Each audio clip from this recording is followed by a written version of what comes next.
Sawadee. Welcome to a mysterious and exotic world.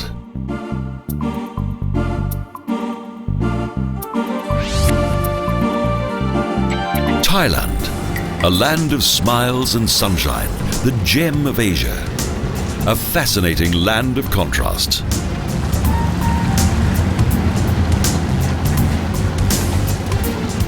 Chaotic traffic and serene temples, poverty and wealth, hustle and contemplation.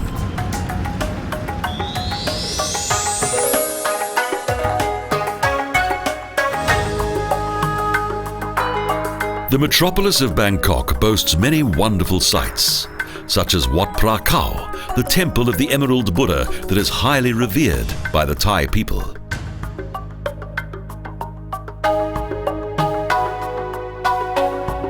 Bangkok's most important landmark is also its most beautiful temple complex. A wonderful work of art comprising golden Chedis and numerous resplendent buildings.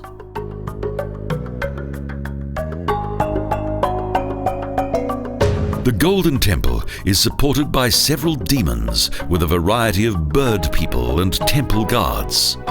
Splendor, gold and fairy tale scenes wherever one turns.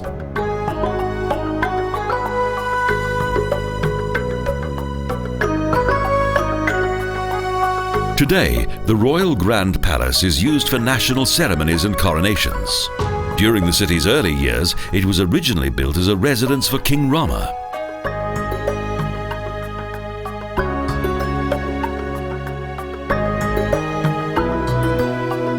The magnificent residence of the former god king shines out in all the typical splendor and elegance of the Far East. A Siamese heaven on earth.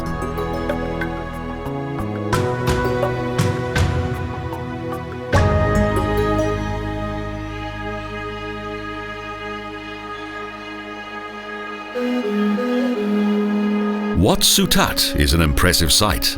No less than 3 monarchs supervised its construction.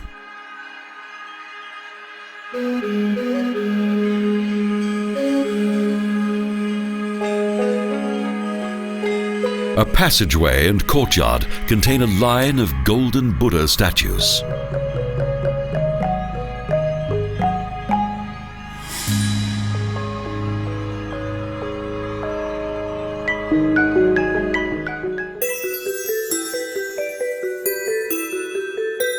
The National Museum is located within various traditional Thai buildings, where huge stone warriors designed as fighting cocks guard the temple complex and its precious exhibits.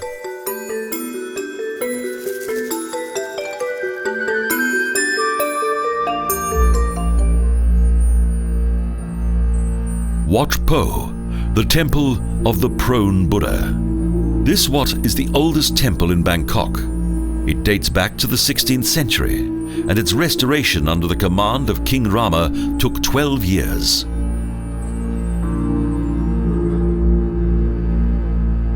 A total of 95 pagodas and decorative Chedis, plus more than 1,000 Buddha figures, act as a magnet to hordes of tourists and Buddhists alike.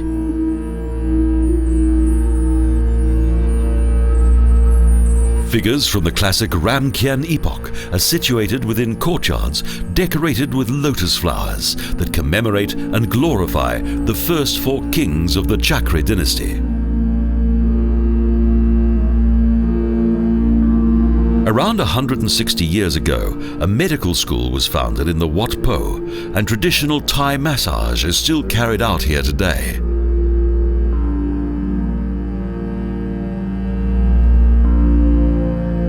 In the area close to the Golden Buddha, those who come here can learn how to perform a professional massage.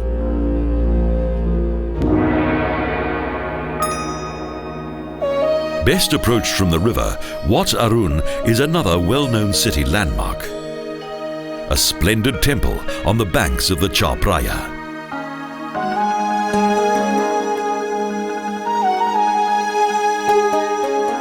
As King Taksin rode on the river one morning, he gave Wat its present name, the Temple of Aurora, Wat Arun. The temple was built prior to the foundation of Bangkok, but its present design came later, an architectural masterpiece.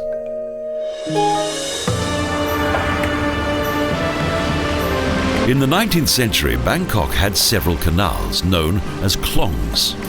Most of them have subsequently been replaced with streets, but some have survived.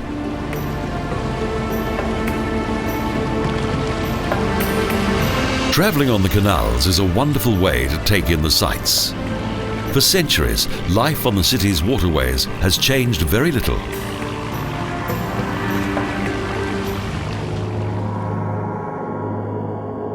The Royal Barge Museum is located on the riverbank. The country's royal ships lie at anchor here. Beautifully crafted, they exemplify the royal lifestyle.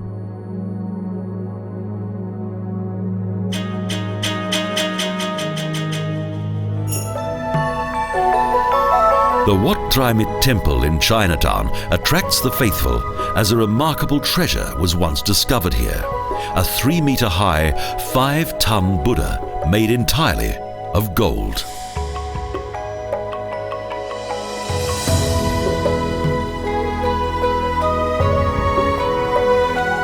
Steep stairways lead past prayer niches and rows of bells, up to the Wat Phra Kaeo temple, where young monks guard various Buddha relics.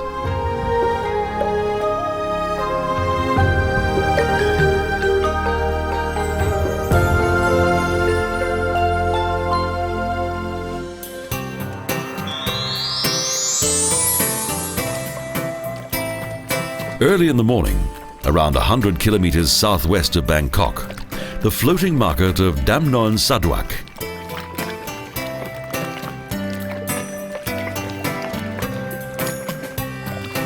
Here, men and women travel on the canals by sampan amid a fertile landscape. And beneath each straw hat, there's usually a smiling face. Fruit, vegetables, flowers, and all manner of goods are available here. Many of the boats have a kitchen in which fresh food is prepared to satisfy hearty appetites.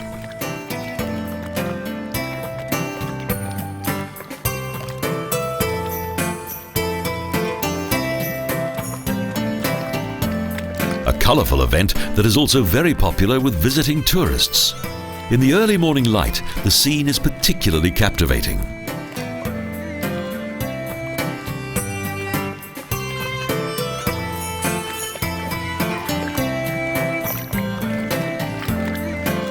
Later, many sightseers arrive and the activity on the banks and in the canals becomes increasingly intense.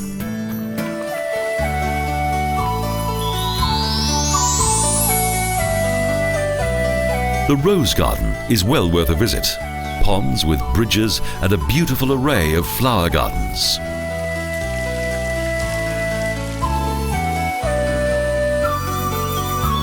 The gardens are tended by a large workforce. At weekends, they're full of numerous city folk who come here to relax.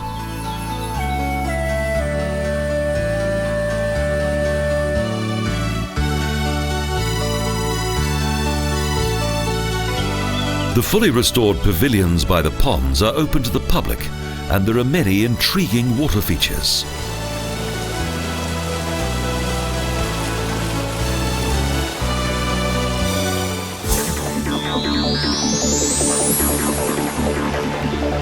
The River Kwai Bridge. The film of the same name made the bridge world famous. In Kanchanaburi, the railway spans the wide River Kwai. But this bold construction consists of steel and concrete, not wood, as was depicted in the film.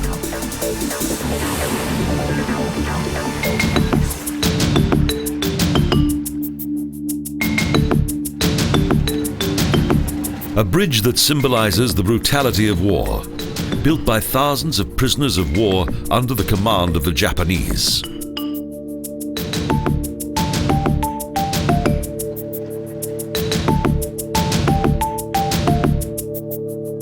However, today, tourists come here from Bangkok to visit this historic site and to relax on the long and fascinating journey by train.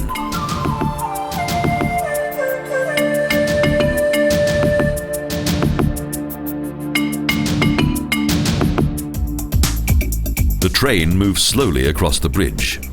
The work here must have sapped the strength of even the most able-bodied prisoners of war.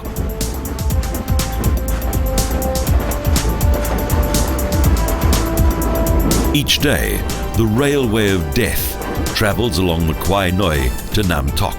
The slowly unfolding landscape is a magnificent sight.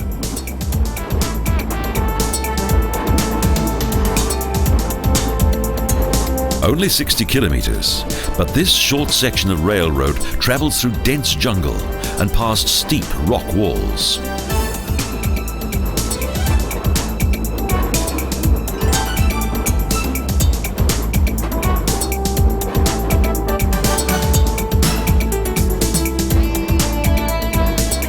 There's a warm welcome, though, at each station along the route.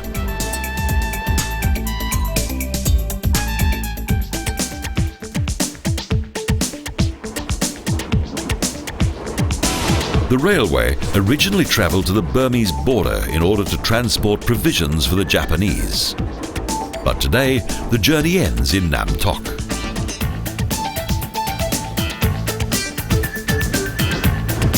On the 23rd of October 1943, this section of the railroad, which was of much military importance, was completed in only 1 year.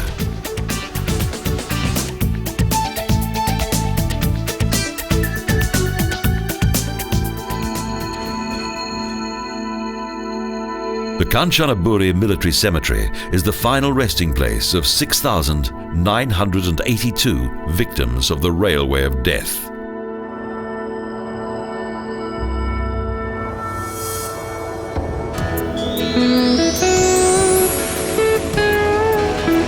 Bangkok is located on a river.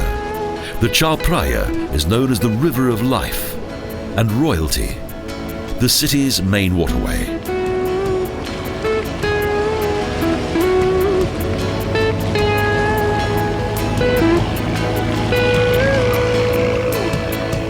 It is from here that tourist trips embark to the north, past many temples, and through the river's busy traffic.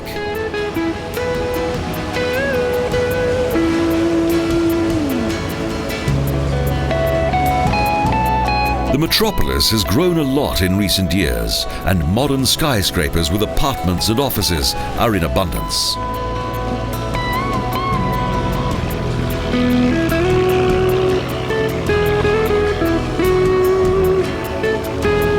Just beyond the city, passengers relax on deck and take in the colourful scenery.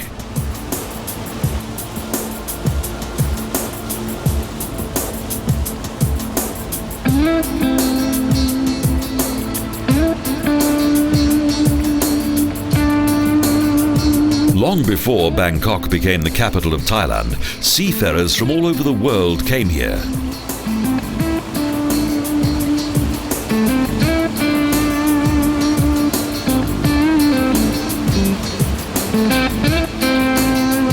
In the north, Ayutthaya was once Thailand's capital city, and Bangkok, the village of wild olives, was only a supply point.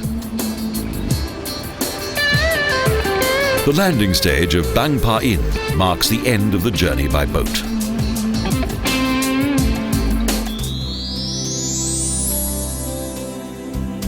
The foundation of a royal palace on this river island of the Chao Phraya dates back to the early 17th century.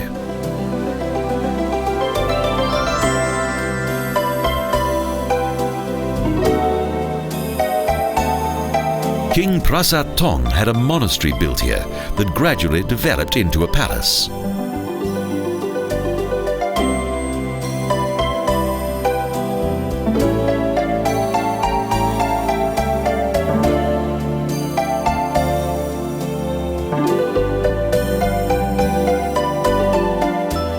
The present summer palace complex originated in the 19th century, with a tower-like observatory, temples, and various buildings.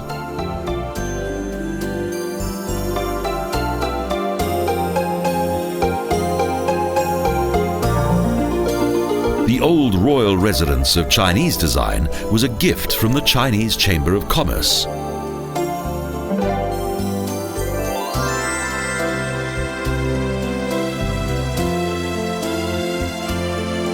This well-laid-out park contains water canals and tiny ponds.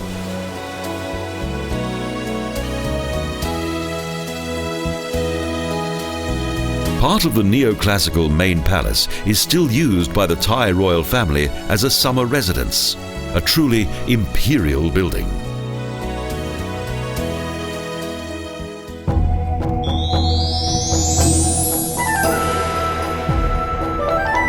"13 kilometres north of Banyan is the former capital of ancient Thailand, Ayutthaya. The most famous historic site in Thailand has retained its exotic appearance.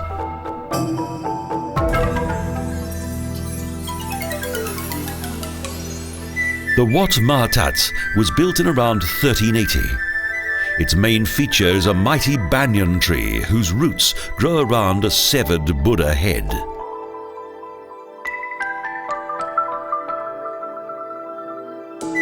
Restoration of the temple revealed a number of works of art that lay hidden beneath the ruins of the sanctuary.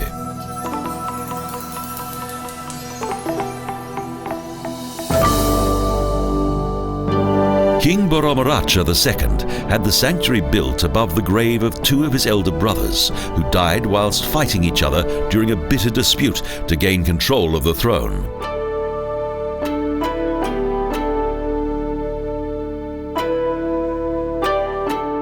The royal temple of Wat Phra Kaeo, that is dominated by three Chedis, is one of the most famous ruins in Ayutthaya.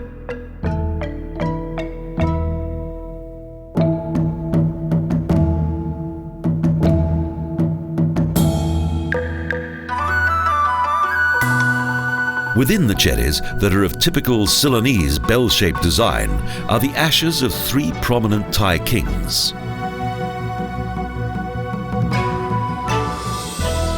For more than 400 years, Ayutthaya, Siam's former glorious capital city, was the residence of 33 kings and 5 dynasties. Outside the old centre of the city is an impressive monastery, Wat Chai Watanaram, of which the architecture is of typical Khmer design.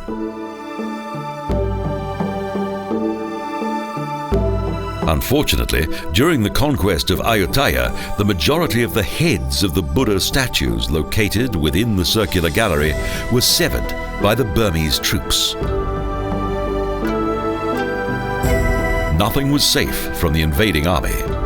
Alas, Siam's former royal capital city never recovered from the damage caused by the Burmese.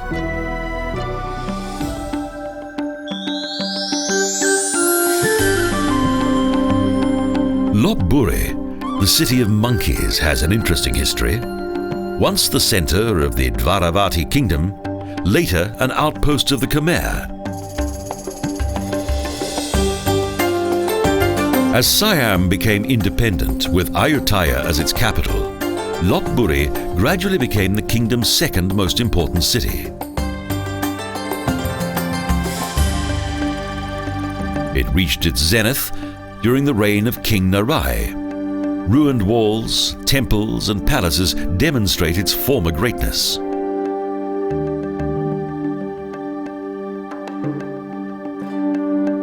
French Emperor Louis XIV sent his envoys here, and the European missionaries visited the king. The Greek Falcon became prime minister.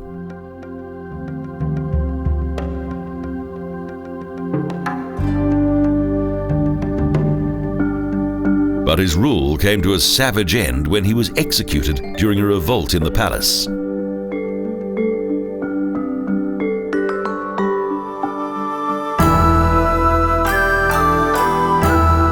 The origin of this large temple ruin is unknown, but it was built during the Khmer period on the orders of King Narai. A large tower and windows with Occidental decor highlight this fact.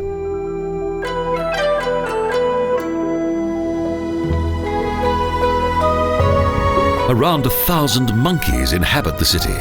Thus, there are monkey temples where the animals are fed, and there's also an annual monkey festival during which these mischievous creatures are permitted to eat at table.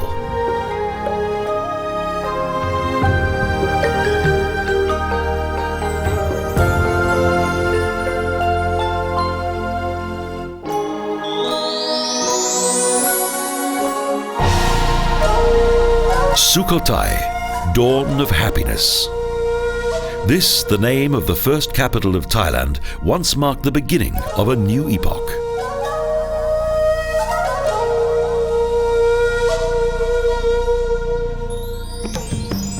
In the course of its 120-year flowering period, several of the city's impressive buildings were created, such as the magnificent Wat Mahathat temple. It is still a symbol of the high season of the legendary capital Sukhothai and its former greatness.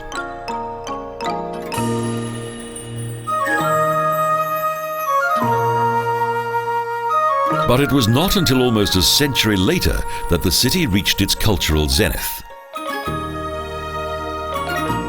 The sanctuary in the southwest of Wat Phra Kaeo dates back to the founding of Sukhothai and was most likely a Hindu temple. Just beyond the old city wall is the Wat Chom temple, whose huge seated Buddha sculpture, Prarachana, that measures over 11 meters tall, is one of the largest and most imposing Buddha statues in Thailand.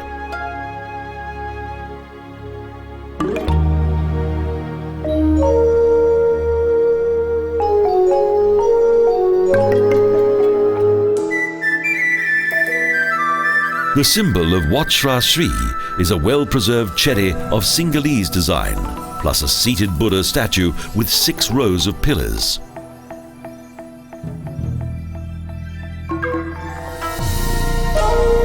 There is a bronze statue dedicated to the founder of the splendid Sukhothai epoch, King Ramkhamhaeng.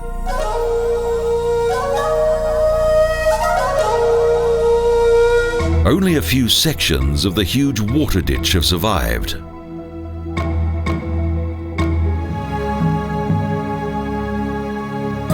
Finally, Sukhothai handed rule over to Ayutthaya.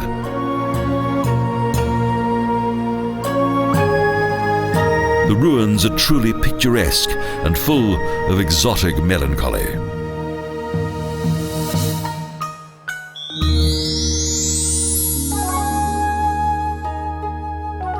Satchanalai was once the seat of the Viceroy of Sukhothai. It contains one of the most important Buddhist monuments in Asia.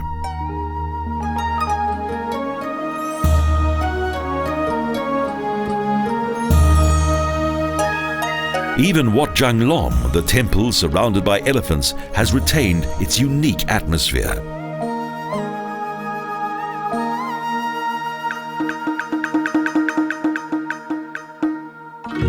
Visitors to this restored town are particularly fascinated by the elephants to be found here.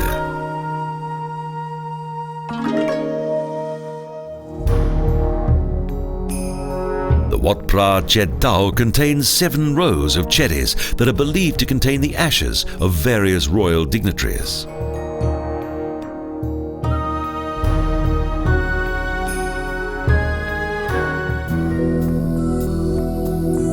Thus far, 204 ancient monuments have been discovered here. The Temple of the Queen contains fine stucco work within its external walls. And the sacred shrine of Wat Chao Chan was built on the site of an older building.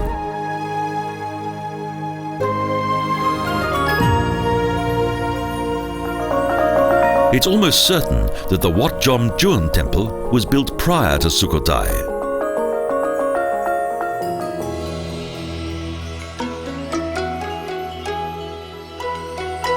In a bend of the river, around 2 kilometres from the ruins of the old town, is Yom and the magnificent Wat Phra Mahathat.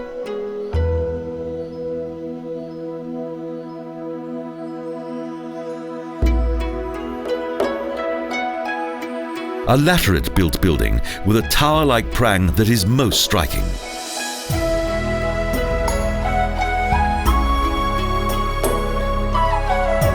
The temple is covered with a row of well-preserved Buddha figures, and the imposing Khmer architecture indicates its early origins.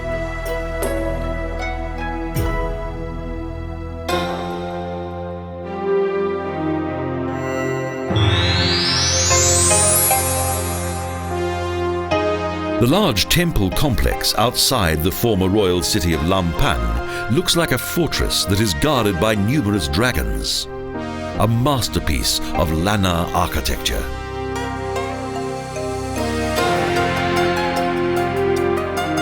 Beyond the massive walls of the Wat Phra Kaeo Lampang Luang, there are impressive buildings that contain magnificent wood carvings.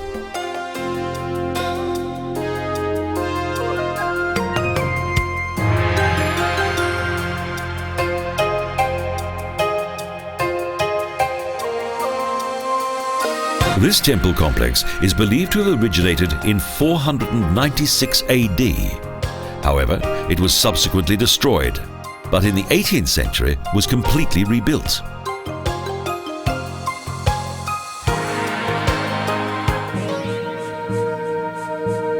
Colourful horse-drawn carriages take visitors to the Ra Kao Don Thai temple, whose construction was financed by the teak trade.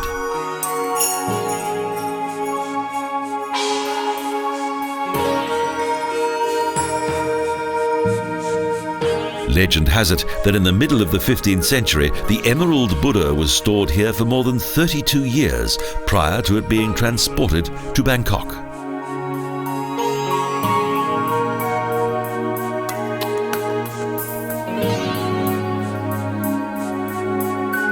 As the city was invaded several times, its temple complexes are of both Thai and Burmese architecture.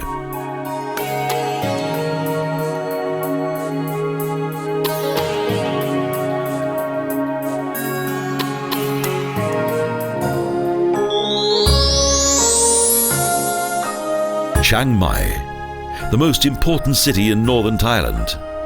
It's located within a fertile river valley 300 meters above sea level. The center of the first independent kingdom in Thailand, situated within the famous Golden Triangle. Chiang Mai is a city full of ancient traditions.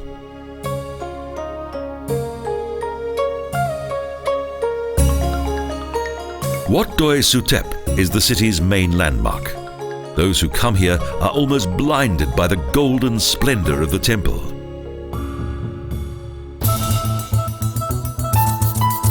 The Chiang Mai Zoo was inaugurated in 1957. Today it's the largest and finest zoo in Thailand, similar to many in Europe.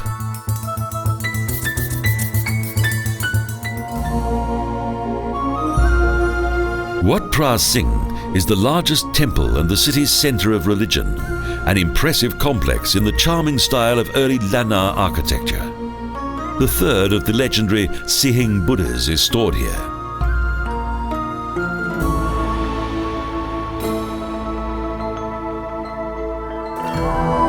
The famous village of Bo Sang is only 9 kilometers from the city. It's a place known for its parasols.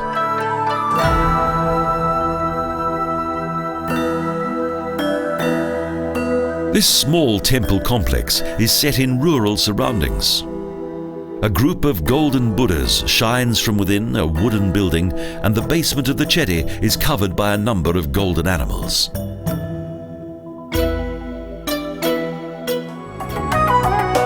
In the suburbs, those skilled in arts and crafts. Amazing artists wherever one turns.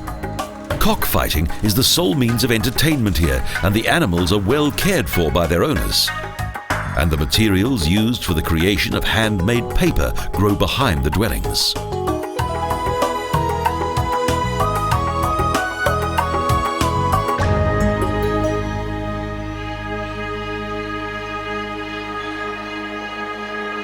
The Wat Suan Duak Temple was built in the flower garden of the Lanna Thai monarch Kuna.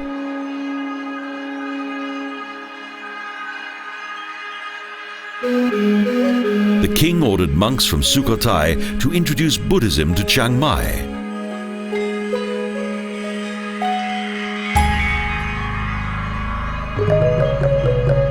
Wat Chiang Man is the city's oldest temple. It's believed to date back to 1296 and was once the main residence of King Megrai.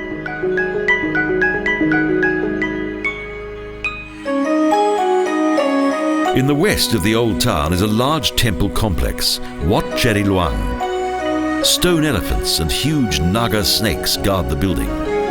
They are the guardians of life-giving water, powerful symbols for the people of this culture.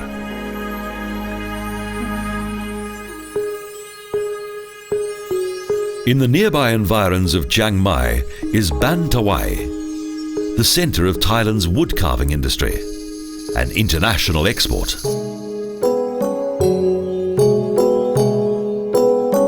The neighbouring village of Ban Muang Krai is the home of various potters. In Chiang Mai, the Wat Phra Kaeo temple is a typical example of a Shan temple.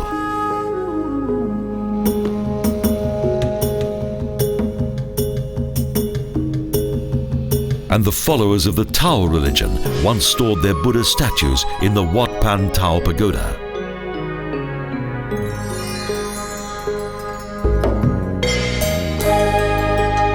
Since time immemorial, the River Ping has influenced the history of the city. And dance performances in the cultural centre are a special highlight during a visit to Thailand's capital of culture.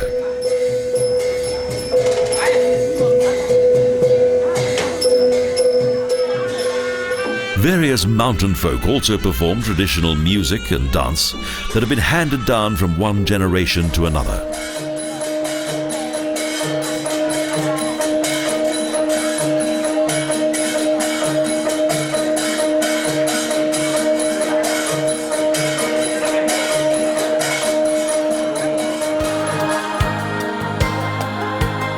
A visit to the evening bazaar is a colourful experience.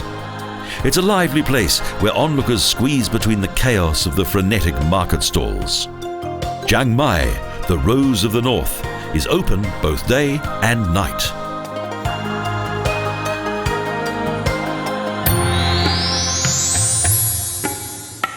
Located in the hills, a visit to a training centre for elephants is a fascinating experience.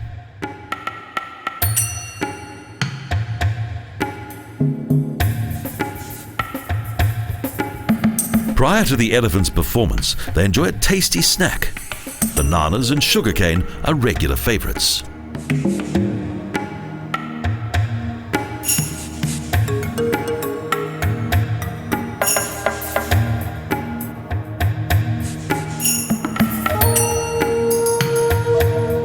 After this, the elephants perform what they've learned in the school and diligently carry out each of their trainer's commands.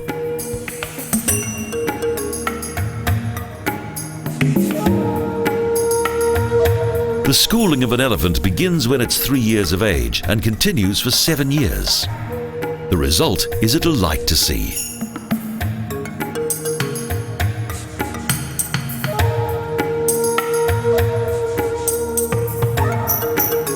These powerful and intelligent creatures were once used in Thailand's teak forests. They can stack tree trunks with great precision and ease.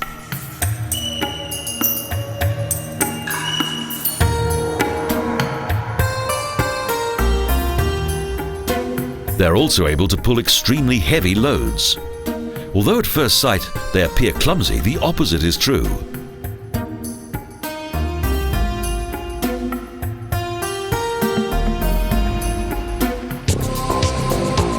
As a reward for their efforts, they're allowed to cool off in a river, a daily event, and lots of fun.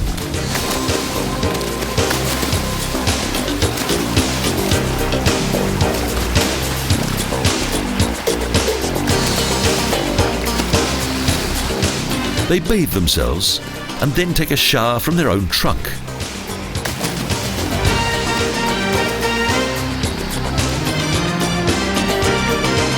Next, a journey with a difference. On their return journey, they take a shortcut through a river. No problem for these mighty creatures. Indeed, a refreshing pleasure.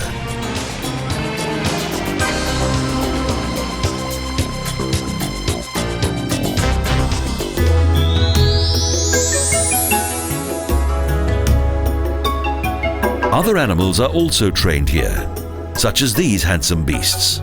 The water buffalo have their own training camp and demonstrate their newfound skills. Their trainers ride the indolent animals and also lie on them, acrobatics that are usually only seen in a circus.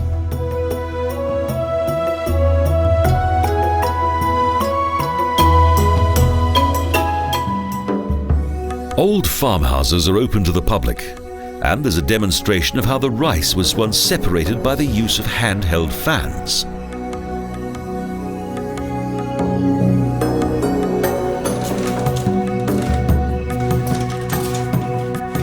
The rice was milled by a type of wooden hammer operated by foot.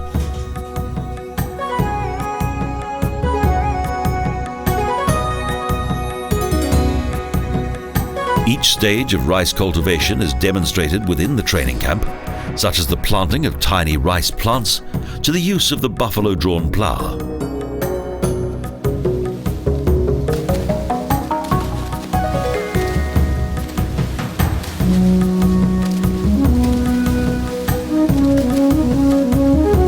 Other paddy fields contain rice plants that are almost ready to be harvested. Rice is the staple diet of this region.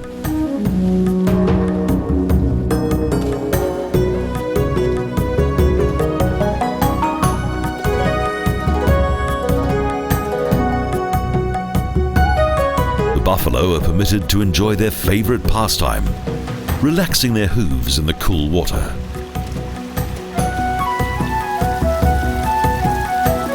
One of the time-honored tasks of the buffalo has been to turn the region's water wheels. For this, they have both the strength and the necessary perseverance.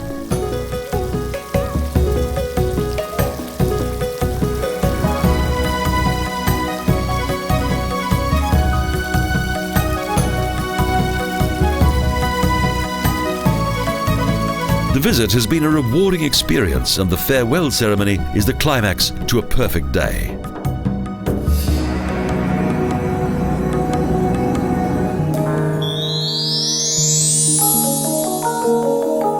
The journey leads further north. The Hmong are the largest of the northern mountain tribes.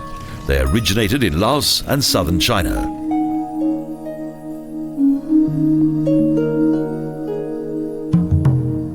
It is believed that this tribe, divided into clans, once lived in its own kingdom.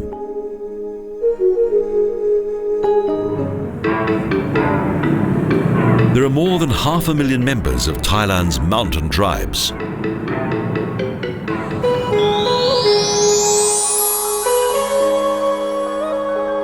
The Lisu have a long, though battle-torn past. Thus, the peaceful appearance of the village is somewhat deceptive.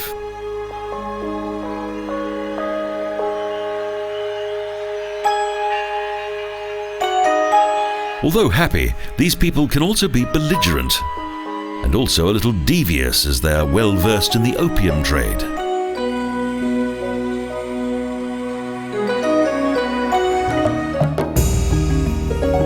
The women produce arts and crafts, while their husbands involve themselves in various aspects of the drug trade.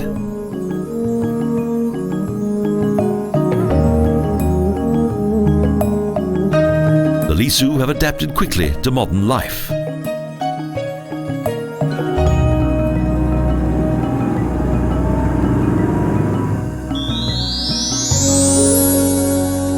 The Musa, also called Lahu, were once renowned hunters, and within their nomadic tribes, the women wielded great power.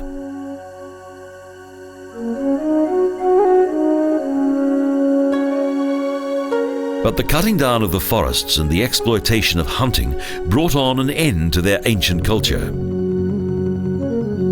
However, the generosity of their females is still popular today.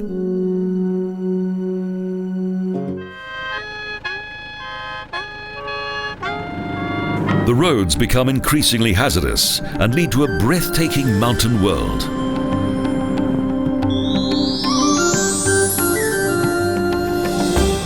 The main town of Mae Hong Son was founded in 1832 as a hunting camp and for the sale of elephants.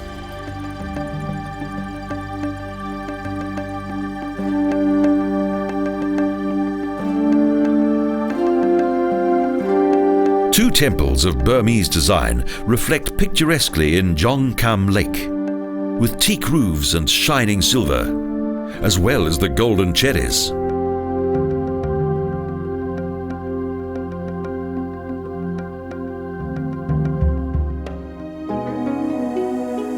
The Wat Doi Kongmu Temple, situated on a hill to the west of the city, was built in the 19th century and has a fascinating view across the valley of the River Pai.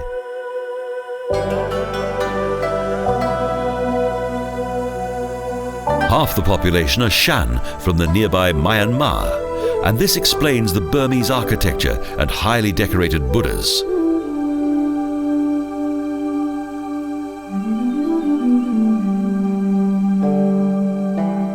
Gilded snakeheads are also one of the sacred symbols of this highly religious people.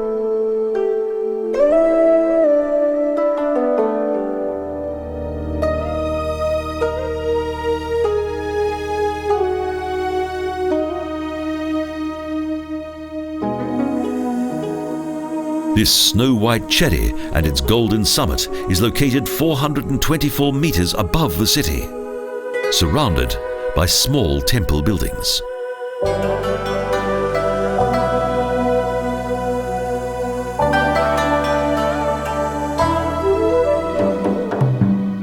It gradually grows dark, and the illuminated outlines of the Chedi create a fairy tale-like atmosphere.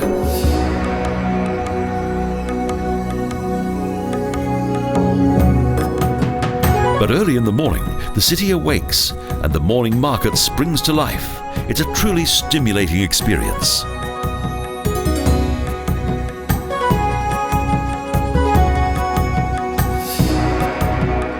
Here, there's an abundance of fresh produce, tasty, yet inexpensive. The monks are given their early morning offerings, and they in turn bless those who provide them.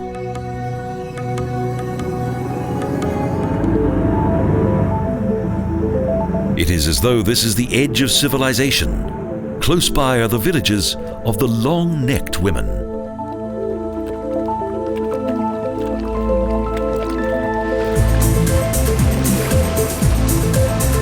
Speedy motorboats transport us on the first leg of the journey. Numerous rapids and jungle landscapes indicate that the trip will be full of adventure.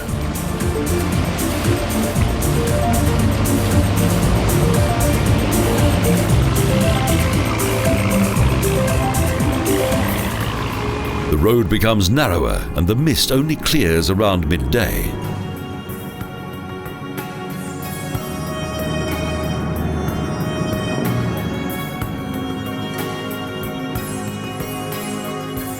Hard-working people farm the fertile land with the most simple devices.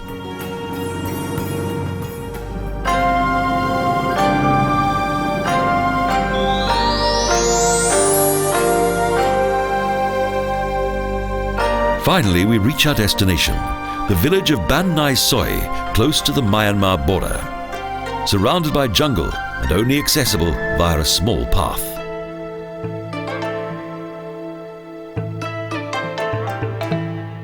In the dry period, it is extremely dusty here, and in the rainy season, everything sinks in the mud. This collection of bamboo huts has been sanctioned by the Thai government.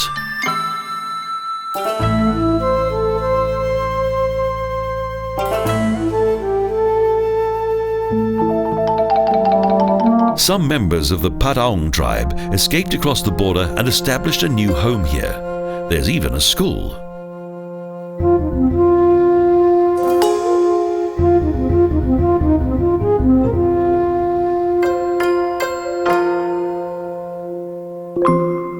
These people live from basic farming and tourism. The females of the tribe are an intriguing sight. They're known as the long-necked women.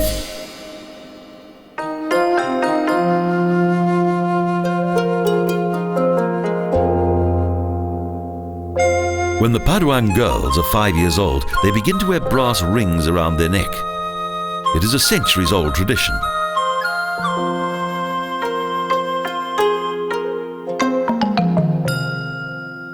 Every 2 years, the brass rings are replaced by larger ones, yet life goes on as normal.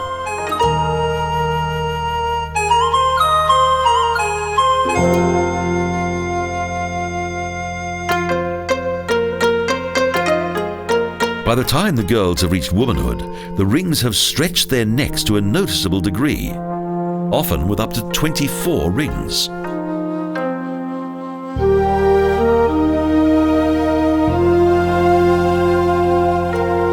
But the bones have become deformed and the muscles around the neck have disappeared. The women are unable to move their necks. Without the supporting rings, they would break their neck.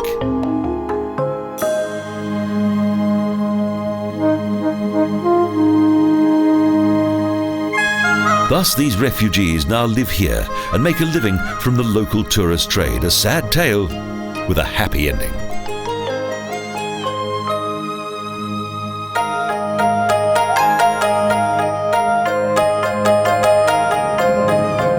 Next, a short drive uphill to the border in the mountains, a prohibited zone, the end of the road.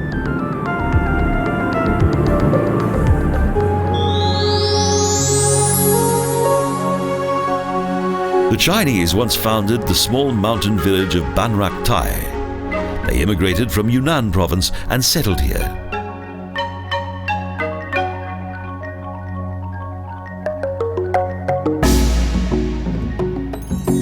The village close to a small mountain lake is peaceful, isolated, and neglected.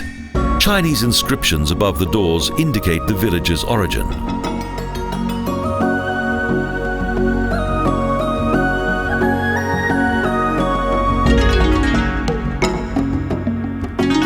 The beauty of untouched nature gives rise to an overwhelming feeling of contentment, one of the very truly unspoiled places on earth.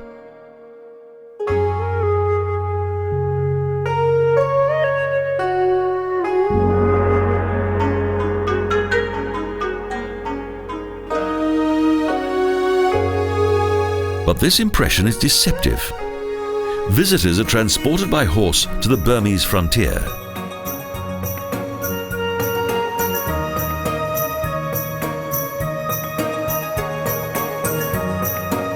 A short but arduous journey. The natural surroundings make it easy to forget the damage that was once done here by man.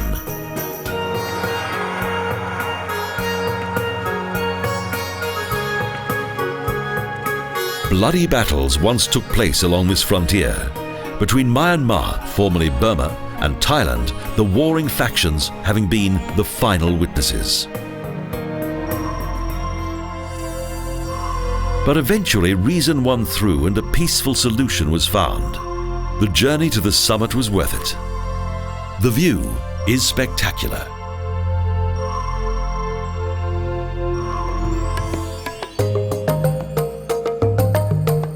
And next, another visit to a village of long-necked women.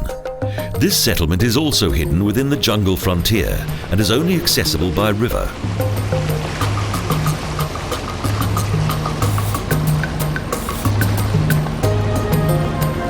The river winds through the rugged landscape.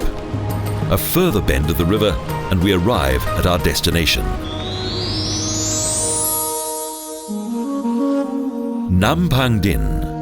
This small village is hidden within the steep slopes that flank the river, surrounded by jungle, without any home comforts. But here the people are happy and content, and the proud women are delighted to display the heavy brass rings around their arms, legs, and necks.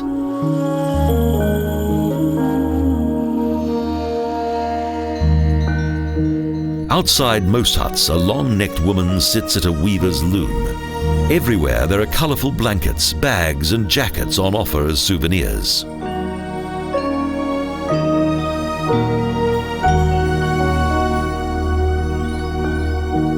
The beautiful faces of the women and their friendly smiles are a truly captivating sight.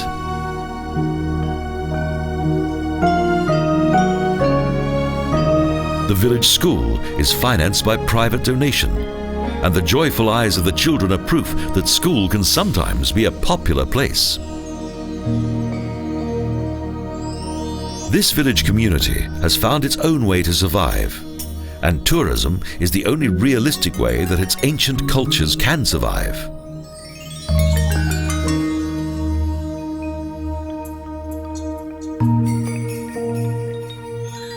And even Catholic Christianity has adapted to this way of life.